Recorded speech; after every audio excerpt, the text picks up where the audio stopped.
The moment is here, ladies and gentlemen, the season finale of The Flash Season 7. It is finally here, just aired on the CW, and I have to say, it was a pretty solid episode. I think maybe last week's episode was a little bit better, because in this episode, honestly, it had a slow start to it, and, a lot of the Godspeed stuff in this episode wasn't really great, but except for that final battle, though. But I think it was a good episode overall, and of course, today we are breaking this episode down in depth. So, of course, if you haven't seen the episode yet, spoiler warning, because we're going to be talking about Season 7, Episode 18 of The Flash.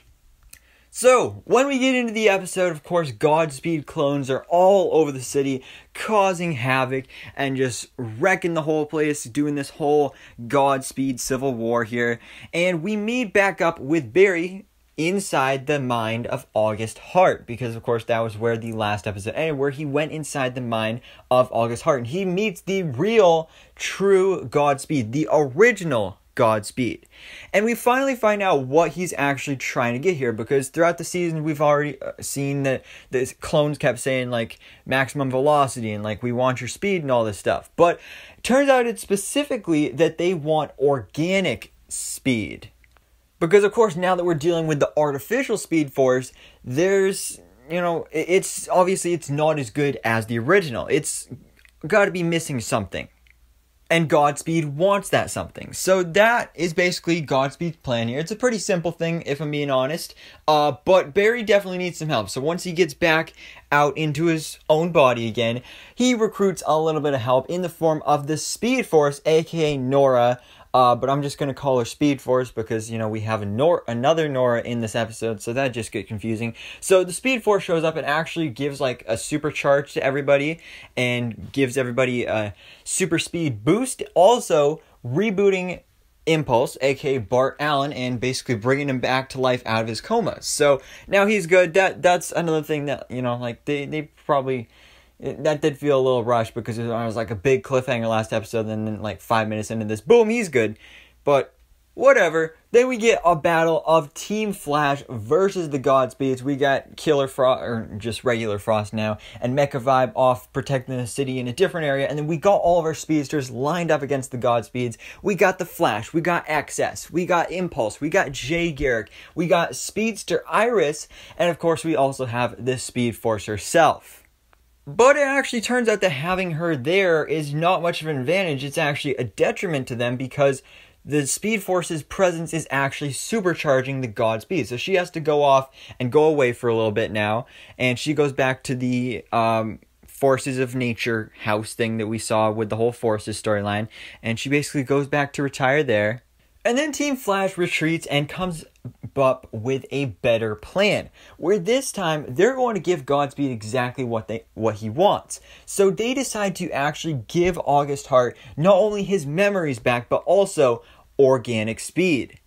So now Godspeed is officially out there. The real true Godspeed is fully powered up and everything. And if I'm being honest, it was kind of a disappointment because Godspeed is this villain that's been built up over, I think it first started in season 5, I think it was. Yeah.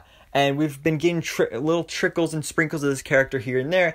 And then finally, when we do get to him being a main villain, not only is the whole storyline only like 3 episodes long, but then also on top of that, the real Godspeed only shows up for 1 episode, and he's actually defeated pretty easily. And also, he did kind of look weird, like compared to all the other Godspeeds, like the actual Godspeed, it looked like a guy in the costume, and that could be totally because of the actor and just because he's not as big as like the stunt doubles that were wearing the other Godspeed suits, but like he just looked not only smaller, but also like the mask, like you could see like the seam of like the mask being a separate thing from the body, which you couldn't really tell with the other Godspeed suits. So I mean, just some minor gripes here that like it was this big build up to Godspeed, and then it's just kind of a little disappointing. But what wasn't disappointing is that final battle. Oh my god, that was insane. Because first of all, Thawne shows up. That's right, we got the return of Reverse Flash. Of course, Tom Cavanaugh returning to the role. I'd still really like to see Matt Letcher return as well at some point. But yeah, so we literally get not only a 3-way battle of the Flash and Reverse Flash versus Godspeed, but on top of that, Godspeed summons a lightning bolt, and then Flash and Reverse Flash do the same exact thing, and it's literally like a lightsaber battle, sword fight between Reverse Flash and Godspeed. And that was just beautifully, visually so beautiful and so awesome and so cool to see. But by the end of it, Reverse Flash is actually the one to, I guess you could say, kind of save the day and stab Godspeed. He's not dead because we do find out later that he's taken to Iron Heights and everything. But he does stab him and basically betrays Barry. And then he tries to take down Barry, and then all of a sudden Barry is able to dodge it and actually take down Reverse Flash, and then that's where he says, "I got faster," and that's of course from the beginning of the episode when the Speed Force gave everyone a speed boost, which, I mean, this is another thing that was kind of like, oh, okay, like Reverse Flash is supposed to be the big bad, like the big main villain for the Flash, and then he's defeated in like a couple seconds. I honestly would have preferred if they would have like set him up with like a big cliffhanger here or something. But he does say like, I didn't get a speed upgrade, but I will. And then he runs off, and of course that's setting up for his next appearance, which we don't know exactly when that's going to be. Probably sometime next season. The thing that makes the most sense is he's going to be the main villain of the final season of The Flash, and it has been confirmed that next season is the last one, so we don't know for sure what's going on with that, but it'll probably show up in season 8 at some point, one way or another, because he showed up in every other season. So that was pretty cool to see Reverse Flash back in here. But then at the end of the episode, with our resolutions, we well, first of all, I should probably talk about Kramer, because yeah, Kristen Kramer and Joe, they still have their thing going on here, which really was like 2 scenes in the episode. And it was really confusing because in the first part, like towards the beginning, first of all, it turned out she had super speed, and it was like, what is going on here? And then at the end of the episode, she reveals that she took a meta test, and she found out that she can mimic meta abilities in close proximities. So that's why she had the super speed, because she was around Godspeed clones.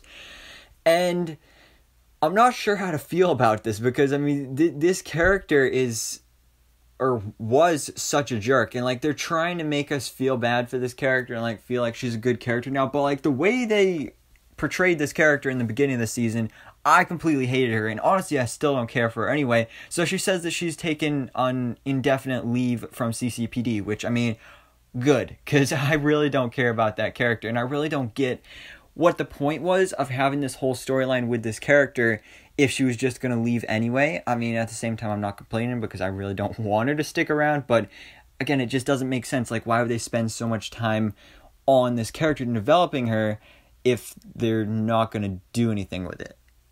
But anyway, the big ending for The Flash Season 7 is that Barry actually proposes to Iris once again, because, you know, their wedding that they got before was during a crossover event and got attacked by Nazis, and also Reverse Flash and Earth X versions of different superheroes. So that got all messed up. And then they did have a small, simple wedding at the end, where it was like a double wedding between Oliver and Felicity and Barry and Iris, but they never really got the full-on wedding. So now they're doing an actual vow renewal ceremony. So I thought that was pretty cool. We actually saw it in the promo images for this episode.